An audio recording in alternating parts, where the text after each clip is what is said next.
Bem-vindos ao Flight Simulator, de longe o projeto mais ambicioso da história dos simuladores. Nele está contido nosso planeta inteiro em escala 1:1, baseado em imagens de satélite e fotogrametria, além de um clima diretamente atrelado a serviços de meteorologia que garantem uma reprodução em tempo real conforme o lugar que você decida voar. Todo esse sistema se integra perfeitamente a uma imaculada simulação de física e uma apresentação que poderia facilmente confundir qualquer desavisado que olhasse para a tela acreditando que tudo aquilo é real. E quanto aos lugares, é como se todos estivessem lá. Grandes metrópoles, cidades pequenas, vilas, rios, lagos, montanhas, vulcões, prédios, construções famosas e sua casa. Sim, é totalmente possível encontrar sua casa na maioria dos casos, e isso realmente abre um leque de lugares a serem visitados, imitados tão somente por nossa imaginação. Vejamos o seguinte exemplo. Vou sobrevoar a locação de um dos meus filmes preferidos, Pássaros, do diretor Alfred Hitchcock. Basta inserir no mapa as coordenadas do local em questão, no caso Bodega Bay, Califórnia, e não demora muito para estarmos lá, em uma quase perfeita representação da pitoresca costa vista no filme. E sim, eu já sei que você deve estar pensando, ei, ele não está seguindo as regras de voo visual, há uma aerovia para percorrer, uma altura e uma velocidade a serem respeitadas, mas eu garanto para vocês que está tudo bem. Querem uma prova? Vou reduzir o motor e vocês poderão ouvir do que estou falando. 1, 2, 3 e...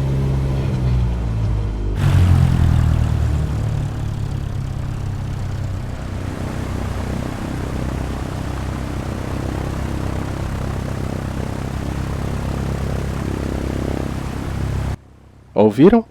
Absolutamente nada. Nem um carro ou barco, nem um canto de pássaro, nem um humano ou animal. Nada mais existe no... A Epopeia de Atrahasis é um relato mitológico sumério datado de 1600 a.C. Dentre as narrativas, uma em especial traz essa história, onde o deus Enlil, cansado do imenso barulho que a humanidade andava fazendo, envia um dilúvio de proporções apocalípticas que destruiria todos nós. Atrahasis, o herói do nosso épico, constrói então uma arca onde levaria além de sua família um casal de cada espécie de animais do nosso planeta, a fim de perpetuar a vida após o evento. Mas essa história você conhece muito bem. Ela surgiria séculos depois e está devidamente perpetuada no livro de Gênesis com algumas mudanças sutis. Esse relato apareceria ainda dentro da própria mitologia suméria 500 anos depois de Atrahasis, com o famigerado épico de Gilgamesh, onde só trocamos o nome do nosso herói por Utnapishtim. E durante toda a história, nas mais variadas civilizações, o dilúvio continua presente. Os índios tupinambás relatam sobre um aguaceiro que varreu grande parte da humanidade, enquanto os aborígenes narram essa história, onde um grande sapo teria engolido toda a água da terra. Alguns animais fazem cócegas em sua barriga e ele expele essa água, provocando o dilúvio, que também dá as caras no Oriente. China e Índia também possuem suas próprias versões do evento, e acredite, poderia passar o dia escrevendo sobre todas elas. A questão que fica no ar é por que essa ideia do fim do mundo surge em nossas mentes desde as origens da civilização. Afinal, observamos que tal fenômeno permanece até hoje. Exemplos de apocalipses contemporâneos não faltam. Bug do milênio, 2012, nova era glacial, erupções solares, vírus, ameaças nucleares e muito mais. Royal Martins Russ, astrônomo britânico, avaliou nossa chance de sobrevivermos ao século XXI em 50%. A resposta do porquê acharmos tais narrativas tão atraente reside em nossa psique. Segundo o psicólogo, escritor e historiador americano Michael Shermer, emocionalmente o fim do mundo é na verdade uma renovação. Uma transição para um novo começo e uma vida melhor por vir. Nas narrativas religiosas, Deus fere os pecadores e ressuscita os virtuosos. Para os secularistas, os pecados da humanidade são expiados por meio de uma mudança em nosso sistema político, econômico ou ideológico.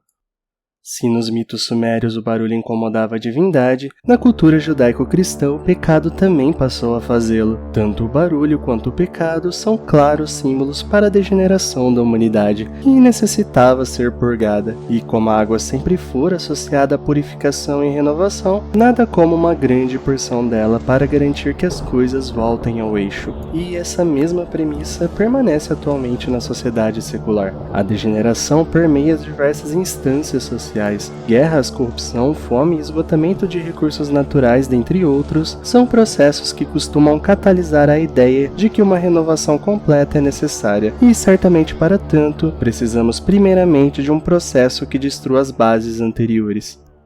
De volta ao simulador, temos essa opção de desligar qualquer tráfego de veículos, além de podermos retirar todo o som ambiente das grandes cidades. E podem até me chamar de louco, mas realmente essa opção faz muito sentido para mim. Sobrevoar as grandes cidades agora sem ninguém torna Flight Simulator não mais um simulador de aviões, mas um simulador do fim de todas as coisas. E quando olhamos para Nova York vazia, convenhamos que não parece tão mal assim.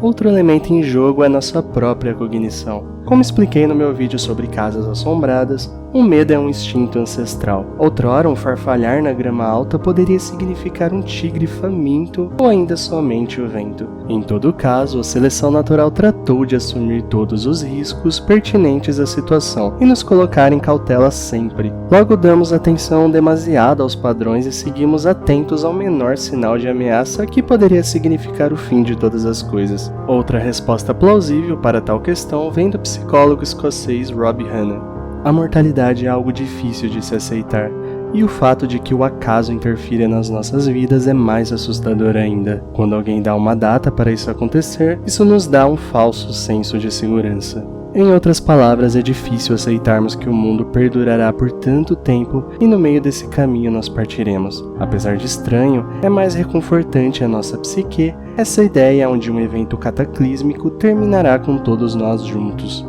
O psicólogo social Jeff Greenberg explica que os humanos, como outros animais, têm um mecanismo básico de sobrevivência conectado a nós. No entanto, ao contrário de outros animais, estamos cientes de nossa eventual morte. Para lidar com isso, criamos elaboradas tradições culturais e visões de mundo que nos dão uma sensação de permanência simbólica. Deste ponto de vista, o apocalipticismo pode ser equivalente a coçar uma coceira incômoda causada por nossa mortalidade iminente.